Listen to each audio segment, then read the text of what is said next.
I'm Dr. Erica McInnis. I'm a clinical psychologist from Stockport near Manchester. I went to America to research African psychology and how to implement it in the UK.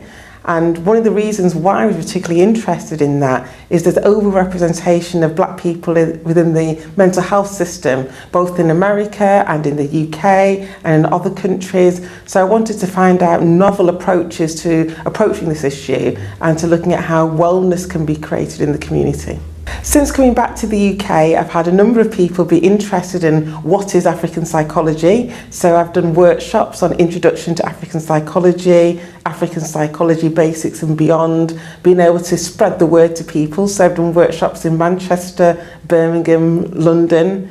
And I've also started off a service that I've launched based on some of the services that I managed to visit in America. So I've started Nubia Wellness and Healing, which is offering low-cost community psychological wellness services to the community, to all communities, but in particular specialising in the needs of the black community.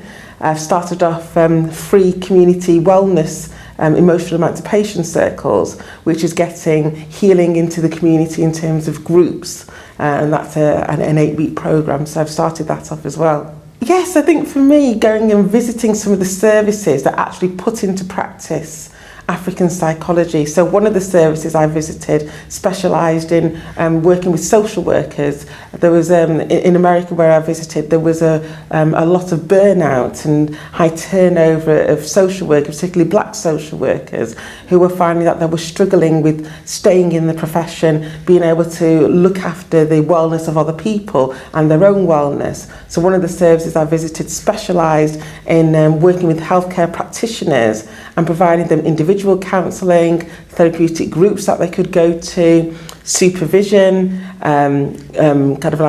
workshops which are on enhancing their skills and how they can perform optimally in the workplace.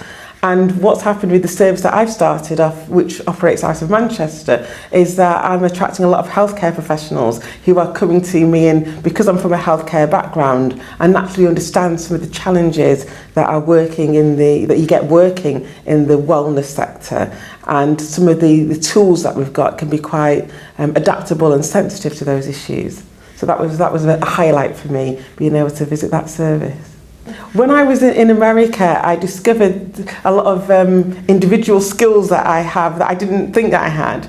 Being able to survive for 4 weeks on my own, plan going to visit different projects and manage my diary and manage my time. And it's made me a lot more independent, a lot more confident. So since coming back to the UK, I would never have thought that I could teach other people about African psychology. I would never have thought that I could be able to start off my own service working from that perspective. But when I was in America and I saw other people doing it, I think I just picked up on some of the skills by osmosis, and also just seeing that they were very generous with me, and they shared some of their service specifications, told me stories about how they started things up and how they then got things going. And being told that I would have been awarded a fellowship was wonderful for me, because there were so many people that applied, and then when I heard that I was successful out of those people, I just thought, wow, it's good that somebody believes in me, that there's a team that want to follow me through and want to introduce me to different opportunities. So it was nice being part of a family. So yeah.